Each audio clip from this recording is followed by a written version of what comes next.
19వ రోజు పారాయణము సప్తమాధ్యాయము. నారదుడు చెబుతున్నాడు, పృథు భూపాల, కార్తీక వ్రతస్థుడైన పురుషుడు పాటించవలసిన నియమాలను చెబుతాను విను.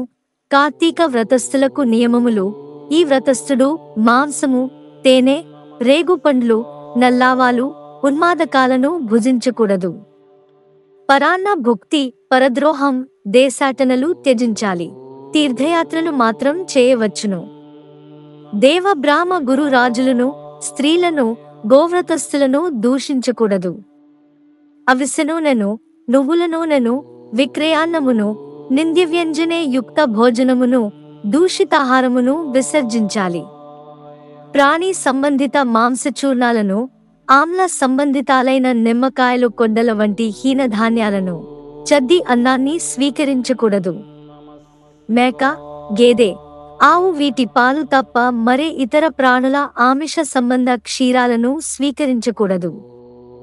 బ్రాహ్మణులచే అమ్మబడే రసాలను, భూజాతలవణాలను విసర్జించాలి. రాగి పాత్రలలో ఉంచిన పంచగవ్యం, చిన్న చిన్న గుంటలలో ఉండే కుళ్ళు దైవానికి నివేదించబడని ఈ మూడు మాంసతుల్యాలుగా చెప్పబడుతున్నాయి గనుక వాటిని విసర్జించాలి. బ్రహ్మచర్యాన్ని, భూసేనాన్ని పాటించాలి. ఆకులలోనే భోజనము చేయాలి. 4వ ఝామున భుజించడమే శ్రేష్టం. ఈ కార్తీక వ్రతస్థుడు ఒక్క నరక చతుర్దశి నాడు తప్ప తక్కిన దీక్షా దినాలలో తైలాభ్యంగనం చేయకూడదు. విష్ణువ్రతం చేసేవారు వంకాయ, గుమ్మడికాయ, వాకుడుకాయ, పుచ్చకాయలను విసర్జించాలి. బహిష్టులతోనూ, మ్లేచ్చులతోనూ, వ్రతభ్రష్టులతోనూ, వేదత్యక్తులతోనూ సంభాషించకూడదు. అటువంటి వారి ఎంగిలి కాని, కాకులు తాకిన ఆహారాన్ని గాని, ఆస ఔచ సంబంధితాహారం గాని, ఒకసారి వండి మరల ఉడికించినది గాని, మాడు పట్టిన అన్నాన్ని గాని తినకూడదు. తన శక్తి కొలది విష్ణు ప్రీతికై కృచ్ఛాదులను చేయాలి. గుమ్మడి, వాకుడు, సురుగుడు, ముల్లంగి, మారేడు, ఉసిరిక, పుచ్చ, కొబ్బరికాయ, ఆనప, చేదుపొట్ట, రేగు, వంకాయ, ఉల్లి వీటిని పాడ్యమి ఆదిగా పరిత్యజించాలి. కార్తీక మాసంలో కూడా ఉసిరికాయను తినకూడదు. ఇవేగాక ఇంకా కొన్నింటిని కూడా వర్ణించాలి. మరికొన్నిటిని బ్రహ్మార్పణం చేసి భుజించాలి. ఈ కార్తీక మాసంలో చేసినట్లే మాఘమాసంలో కూడా చేయాలి. కార్తీక వ్రతాన్ని యథావిధిగా ఆచరించే భక్తులను చూసి యమదూతలు సింహాన్ని చూసిన ఏనుగు వలె పారిపోతారు. 100 యజ్ఞాలు చేసినవాడు కూడా స్వర్గాన్నే పొందుతున్నాడు. కాని కార్తీక వ్రతస్థుడు మాత్రం వైకుంఠాన్ని పొందుతున్నాడు. కాబట్టి యజ్ఞ యాగాదుల కన్నా కార్తీక వ్రతం గొప్పదని తెలుసుకోవాలి. ఓ రాజా, భూలోకంలో ఉన్న పుణ్యక్షేత్రాలన్నీ కూడా కార్తీక వ్రతస్థుని శరీరమందే ఉంటాయి. విష్ణువాజ్ఞావశవర్తులైన ఇంద్రాదులందరూ రాజును సేవకులు కొలిచినట్లుగా ఈ వ్రతస్థుడిని సేవిస్తారు. విష్ణు వ్రతాచరణ పరులు ఎక్కడ పూజింపబడుతుంటారో అక్కడి నుంచి గ్రహ, భూత, పిశాచ గణాలు పలాయన మంత్రాన్ని పఠిస్తాయి. యథావిధిగా కార్తీక వ్రతం చేసే వారి పుణ్యాన్ని చెప్పడం చతుర్ముఖుడైన బ్రహ్మకు కూడా సాధ్యము కాదు. ఈ కార్తీక వ్రతాన్ని విడువకుండా ఆచరించేవాడు తీర్థయాత్రలు చేయవలసిన అవసరమే లేదు. సప్తమోధ్యాయ సమాప్త.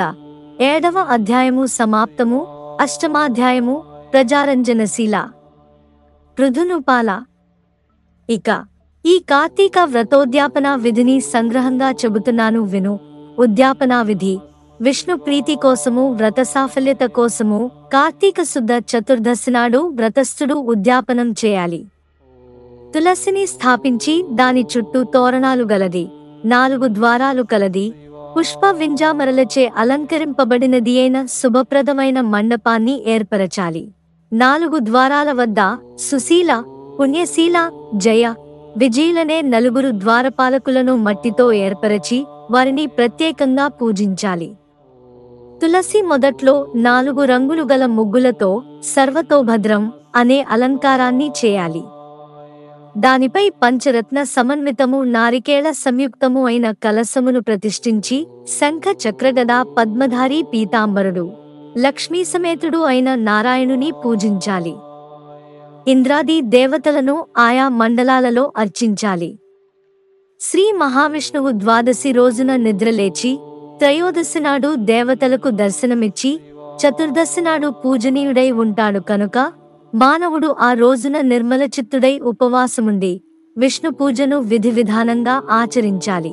గురువు ఆజ్ఞ ప్రకారం శ్రీహరిని సువర్ణరూపమందు ఆవాహన చేసి షోడశోపచారాలతోనూ పూజించి పంచభక్ష భోజ్యాలను నివేదించాలి.